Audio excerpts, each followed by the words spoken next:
All right, welcome back to the final video box break for the third group break of 2015 that I've held on my blog, which you can find at fanofreds.blogspot.com, and I call it Nachos Grande.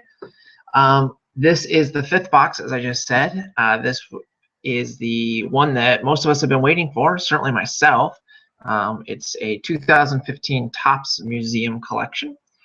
And inside this box should be 4 hits, including an on-card autograph, an autograph relic, a quad relic, and a jumbo relic. That's all promised on the front of the box. The group break, before we get to this, just a quick recap, consisted of 4 boxes. Topps opening day, which we opened and found the usual stuff, nothing real special there. Bowman, we found a couple nice parallels there, but again, you know, it was what it was. But then we got to some of the later boxes, such as the Panini Diamond Kings, which ended up being an awesome box. I was totally surprised, floored actually, by one, how much I like the box, the cards in the box, and two, the hits. We pulled a patch of Stephen Strasburg. I invite you to go to my blog and check that out. I have all the scans up for that box. Really good stuff, actually. And then we opened Gypsy Queen, which was a box that I was excited to open because I haven't seen any of the 2015 Gypsy Queen in hand. I've actually soured on the brand. I've collected at least 1 or 2 years worth of it. I bought a box of Gypsy Queen a couple years back, and it was the worst box I've ever purchased. The 4 hits that I got were all garbage. I don't remember what they were anymore, but I just remember being so supremely disappointed that I vowed not to buy Gypsy Queen anymore, and I've stuck to that. I haven't. But for the group break, some people showed interest in Gypsy Queen, so I did buy a box, and our Gypsy Queen box ended up being quite awesome. We had a patch card numbered out of 5 of Adam Wainwright, plus a nice framed Garrett Cole relic, and the frame relics are really, really nice, very much like Allen and Ginter there. So I have to say, no matter what's in this box, we already did really, really well for this group break. We've smashed the odds. Even the Bowman box smashed the odds. We pulled 2 orange parallels, which are really rare, and we got 2 of them in the box, a mini one and a regular sized one. So we really can't go wrong. The way I see it, this box is just bonus almost at this point, given what we found. But of course, I'm still hoping for something awesome, and I'm sure that some of you are as well. So I'm going to, so plastic, there we go. I'm going to rip this open, as I always do. I will try to get some scans up when this is done. Scan all the hits, and I don't know, maybe some other stuff we'll see, because I don't really know what to expect. I never open high-end stuff. So here's the box, and you can see, you know, if this were a hobby shop or something like that, you could have the box open, which is kind of nice.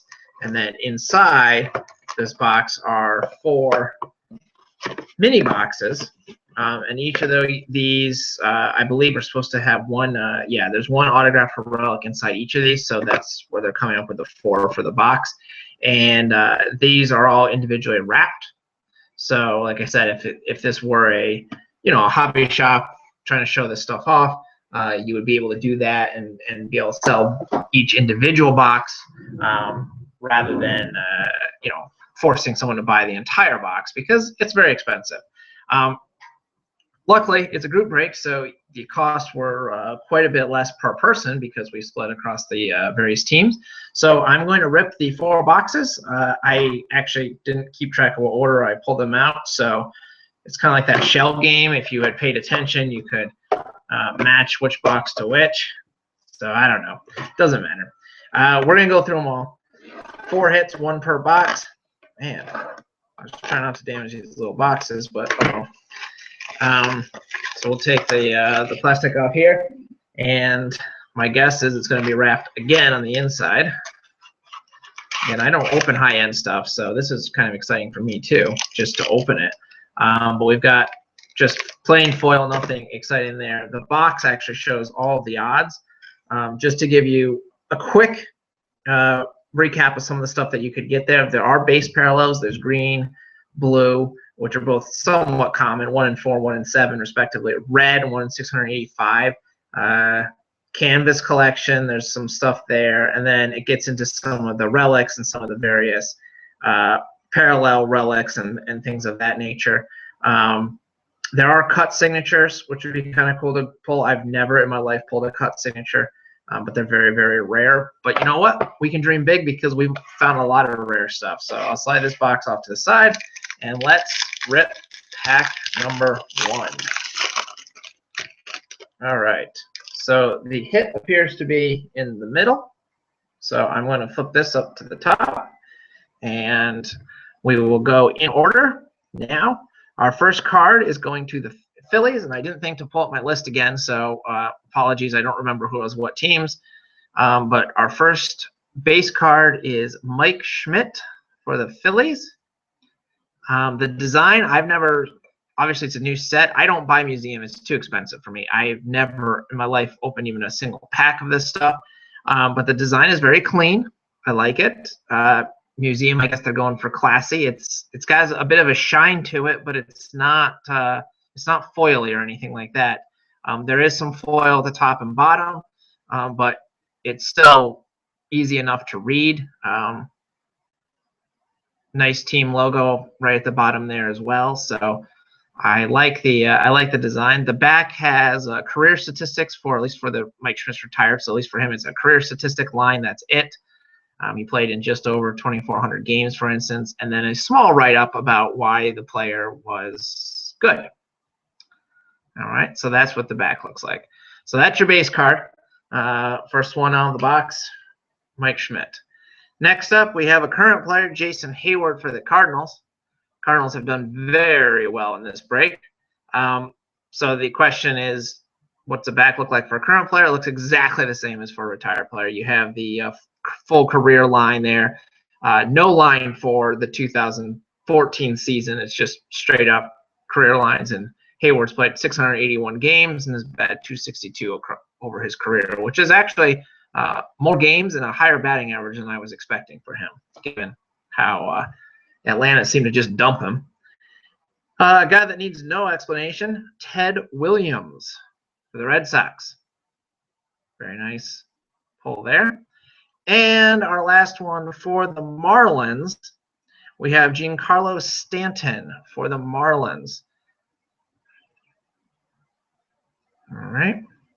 And our hit is awesome for me. This is a red, and I hardly ever pull Reds relics, so I'm excited about this. This is Todd Frazier for the Reds. It is a giant quad. No, just kidding. It's a jumbo relic, they call this one. The quad is the 4. Numbered 7 out of 50. This is a momentous material relic card. So it's just a large gray piece of cloth. It's not very exciting there. There is a bit of a stitching through there, but otherwise it's just a giant piece of cloth. But still, you can see the picture of the player, which is good. I hate relic designs where you don't get to see the player at all. Numbered 7 out of 50 on the front. And the back, it says you have received a momentous material relic card from 2015 Museum Collection Baseball. The relic contained in this card is not from any specific game, event, or season. It actually, if you read this carefully, doesn't even say that it's from Frazier. It's implied. It says game used memorabilia here, but it actually doesn't specifically say that it's from Frazier. So that's a little bit weird. But otherwise, very cool. First hit, first box. Good one for me. So I got my hit. I, as a group break host, do hope that the rest of these go to you guys during the break here. I think my scissors are not sharp enough anymore. That was box number 1. Quite frankly, the jumbo relic, which is what that was, jumbo, is probably the most boring of the 4 hits, promise, because the autographs are where some of the big names are, and the quad relic is, it's a quad relic, so it's just kind of cool. So empty box. This is box number 2. And we'll open this up here. All right. As before, we have a hit in the middle, so let's just flip the first base card over. This is for the Red Sox. Again, they already had Ted Williams. Now the Red Sox land David Ortiz. Ortiz is card number 1 in the set for those that are thinking about building this set. I wonder if anyone actually builds high-end base sets. I feel like if I had the money that even I would not do that. So next up, Ken Griffey Jr. Beautiful, beautiful card. It's a Mariners, so I don't get to keep it. Junior Junkie, I believe, has the Mariners this time around. He usually does. Pretty sure he'll be happy with this pull. Definitely one that I bet he wanted. So that's Ken Griffey Jr. Next for the Cubs, Greg Maddux. I don't think of Maddux as a Cub as much as I do as a Brave, but he did pitch really well for Chicago. I still think of him as Brave more, but maybe Topps was trying to get a Cub in here. Don't know. And our next card is for the Phillies.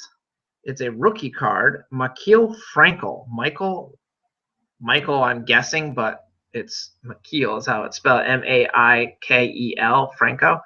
For the Phillies, I have never heard of this guy. I don't know anything about him, but it's a rookie card, number 24 in the set. And our on-card autograph, numbered 164 out of 399. This is going to the Red Sox, and it's really, really nice. This is Jim Rice. That's a nice looking autograph, I have to say. Jim Rice on card, just a beautiful looking signature, very clear, no blurring or anything like that. Numbered right above it, looks very nice. So congratulations, Red Sox. We're 2 boxes in. We found our basic on-card autograph, and we found our jumbo relic. So we should still have an autograph relic and a quad relic lurking in the 2 remaining boxes. So this will be box number 3.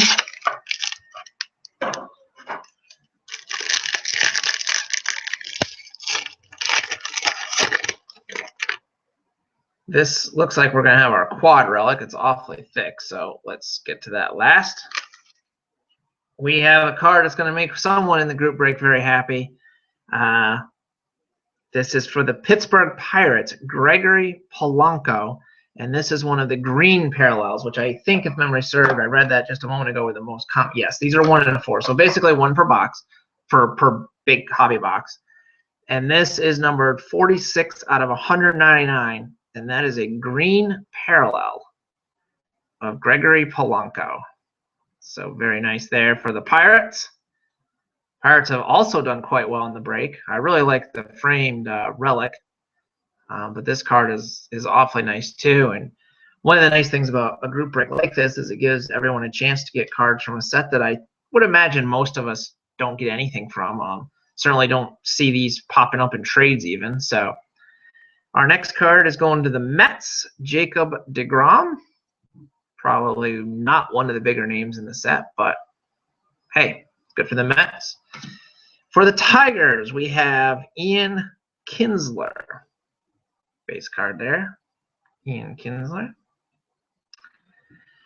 For the Washington Nationals, we have a Canvas Collection reproduction insert, so it's not the original, it's a reproduction, and this is for the Washington Nationals. It is Stephen Strasburg showing up once again in our group break. Stephen Strasburg, pretty nice looking card there.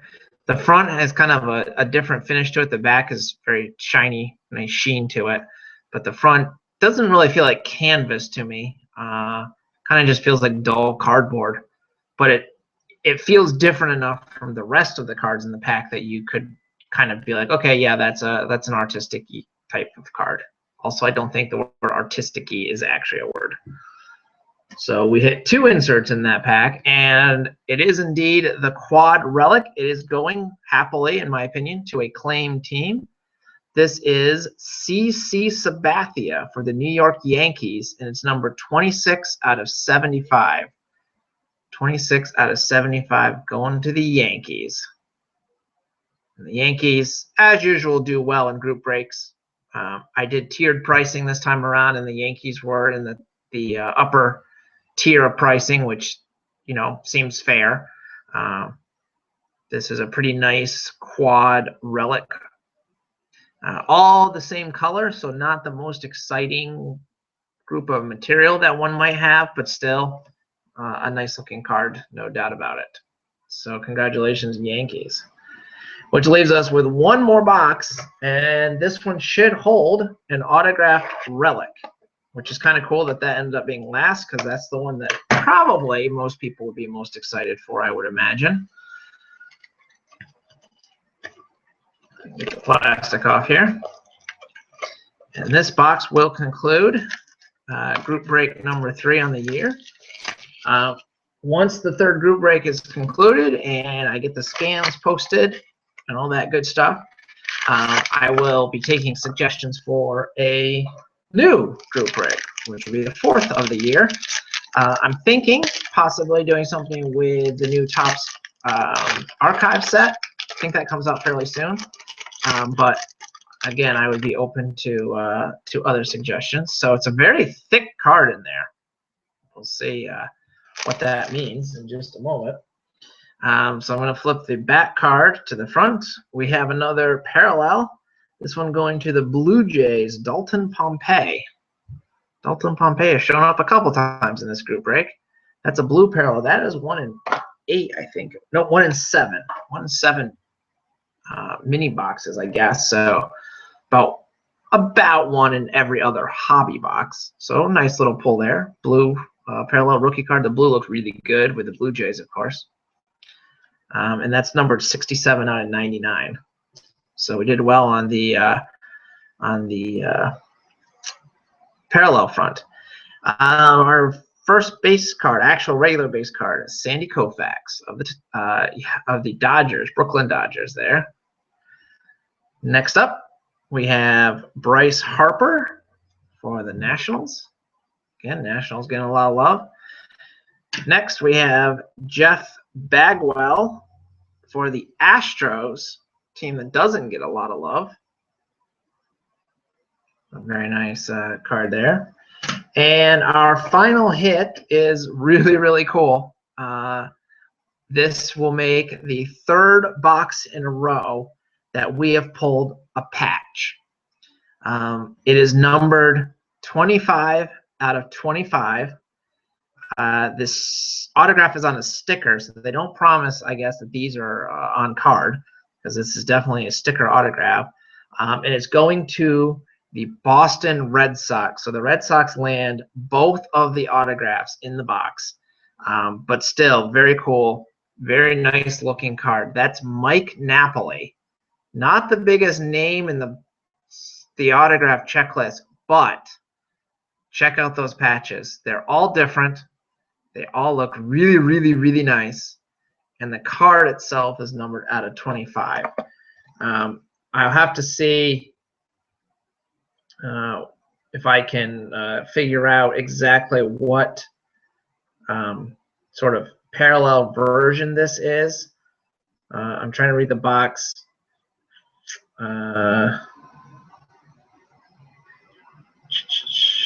There's just so many things to sort of sort through to try to figure out what in the world it is that you're looking at. I want to say that this is a Signature Swatches single player triple relic autograph. That's what I want to say this is. And if that is the case, that's clearly a patch. That would be 1 in 428 packs. And by packs, we mean those boxes. So I'll have to try to see if I can verify that that's what this is indeed.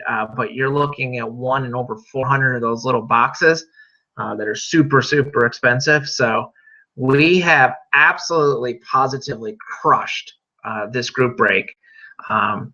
With the boxes that we had, you might have hoped for one pack card out of maybe the museum collection, but looking at those odds, if I read it right, even that's super rare. But to get 3 of them, including this one, for as rare as it is actually odds-wise appears to be the easiest pull. And not only that, but it's actually numbered the highest, 25 out of 25. The other ones were out of 10 and 5. So yeah, we crushed this break. There's really just, I can't possibly complain about it. Most of the hits went to claim teams, which I was happy about. I got on the board with a nice hit here, this Todd Frazier. I'm kind of glad that the most boring went to me. I'm glad to get one because, you know, I put the Reds as a most expensive team just to make the group break happen, which is fine, no problem there. But I was glad to see other teams get involved. I think a lot of you are really going to be happy with the hits that you got. Plus, you know, a good selection of base cards going to a bunch of different teams that have been claimed. Some nice names there. The Bryce Harper, the Sandy Koufax, the Tigers getting on the board, the Ken Griffey Jr., et cetera, et cetera. So I think overall, I hope everyone has enjoyed this break. I think it was a great success. We ended up with the canvas card plus the 2 green, 1 green, 1 blue parallels. So I think this box was a success. I think the whole thing was. I haven't been this excited, I don't think, about how we did at the end of a group break as I am about this, especially considering that I wasn't expecting this particular break to yield high numbers in terms of just awesome hits. I was looking more for a broad selection of sets and hopefully a nice stack of cards for everybody with some inserts and whatnot. But I think we blew my expectations out of the water. This is probably, you know, 2015 has been the best year for my group breaks. This is the 3rd one. We started with a regular old Topps, just Series 1, and we did really well with that, I thought. Then we did a Heritage group break, which we did way above anything I thought we could have there. And now this one was a smattering of other 2015 sets, and once again we did really well. So I hope everyone's enjoyed watching. I hope everyone's enjoyed seeing the cards, and I appreciate those that left comments. Of course, appreciate everyone that joined in the group break. And for those that are looking, maybe watching this video or reading the blog and didn't get involved in the break, I will hold another one in the near future. Like I said, I'll be taking suggestions starting now, actually. And then what will happen is I will eventually figure out pricing, figure out how to divide the teams up with the goal of obviously covering the cost of the break.